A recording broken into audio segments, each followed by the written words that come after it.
I'm Bill, and this is Ted. We're gonna have the most excellent... That's not right. Oh. Welcome to our Crash Course U.S. History. We're going to be learning about Marbury versus Madison and why it's one of the most important Supreme Court cases in U.S. history. And we're gonna teach you all about it.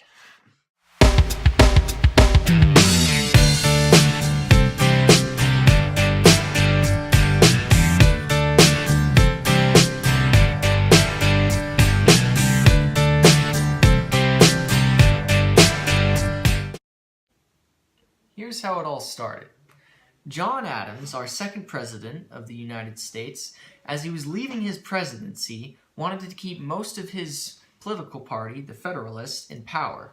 So to do this, he appointed a new Chief Justice of the Peace for the Supreme Court, a fellow by the name of William Marbury.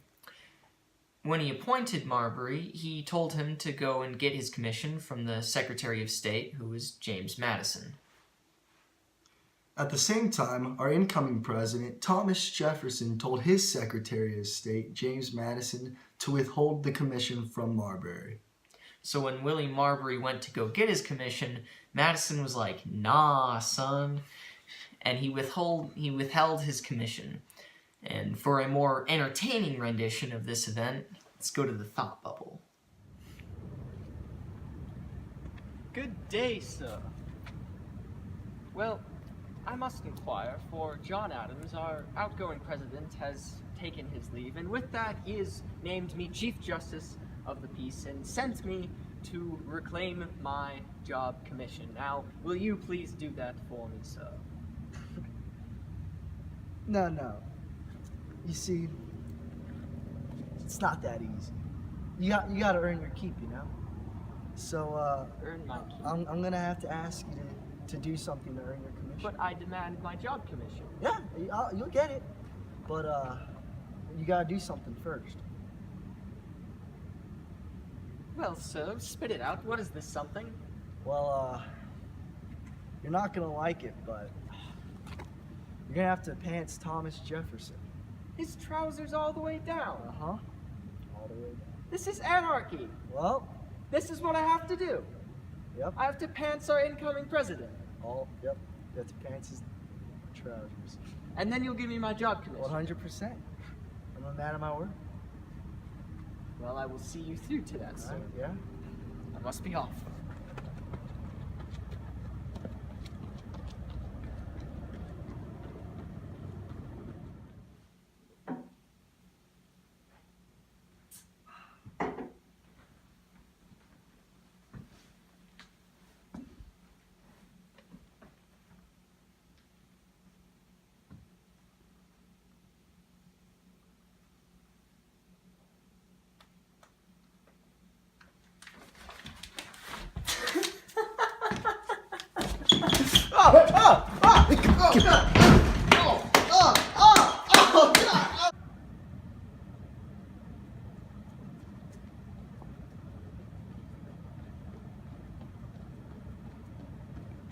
All right, Madison.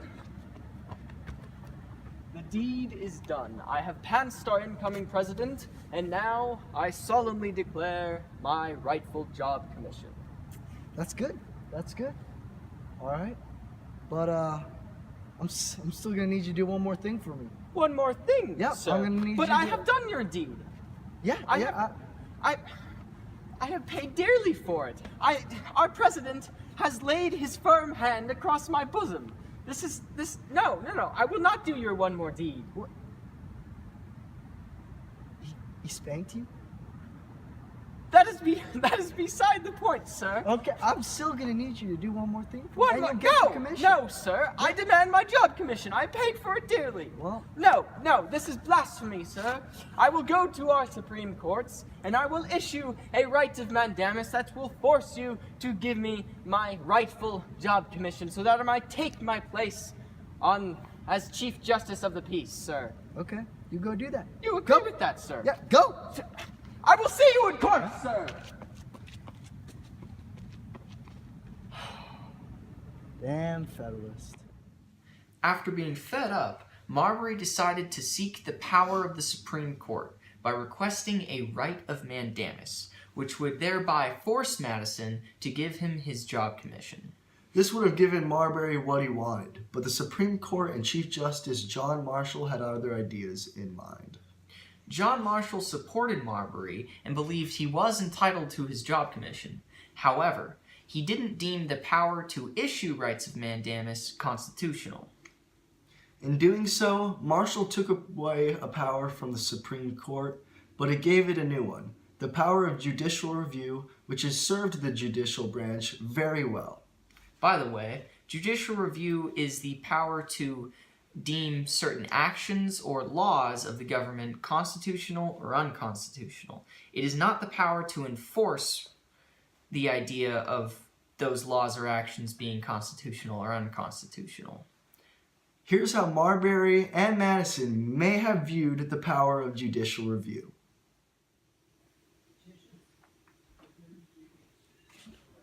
Hey Marbury, look what I found at the front door. It was addressed to the both of us. A letter? Yeah.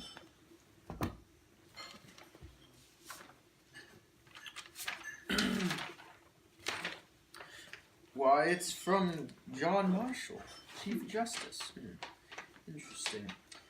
It reads, Dear William Marbury and James Madison, suspend your disbelief for just a moment, sirs, as I have found, through means which would not make sense. That's interesting, Madison. And now present to you highly important cases in which the principle of judicial review has profoundly affected the populace and caused a greater societal change for certain strides many would like to take. This important principle, which may have ended in a lack of a job for you, Marbury, seems to have been extremely important for the security and well-being of this nation and its future people. Please keep an open mind as I present 3 important future Supreme Court cases, Wow. in which judicial review has been utilized. Yours and forevermore, John Marshall. Wow. Well, that's interesting. It seems there are future Supreme Court cases where judicial review has been strongly utilized. Well, let's take a look at one. Suppose we will. Oh, this one right here, Buckley v. Vallejo, says that spending limits for individuals and groups, they will have a cap on the personal money that they can spend. Well, that's interesting. Oh, it seems that ruling was established because it violated at first the First Amendment. I could see it. Seems could be some sort of overarching power over the majority of the minority. I can see why that would be interesting. It seems that our future nation is making great strides. Oh, and like this one. Seems to be related to slavery. Brown versus Board of Education. It seems before this case there was a doctrine of separate but equal accommodations in schoolhouses. Well, that's interesting. And then a 14th Amendment. Well, I guess we move up more from now then, which states equal protection under the law for all individuals. Well, that's interesting, and it seems this separate but equal accommodation violated a 14th Amendment because it turned out it was inherently unequal. Well, I suppose it's good that we've made great strides for the topic of slavery for the future. Well, equality is important. Oh, there's one more. Lawrence v. Texas. Well, it seems that same-sex activity is now legal in every state. Sodomy? That is ridiculous. I can't believe that our future country would allow such incredulous behavior. Marbury. Just give it a chance. Whoa, man. You weren't Sorry supposed about to that, see guys. that. Yeah. Oh, man. Was that Jerry? Dude, Think Jerry did that? Yeah, that was definitely Jerry. Oh, man. Bro. It's always Jerry. Damn Jerry. Anyway, that summarizes Marbury versus Madison, one of the most fundamental Supreme Court cases establishing judicial review in the history of the United States. And we'll see you Later.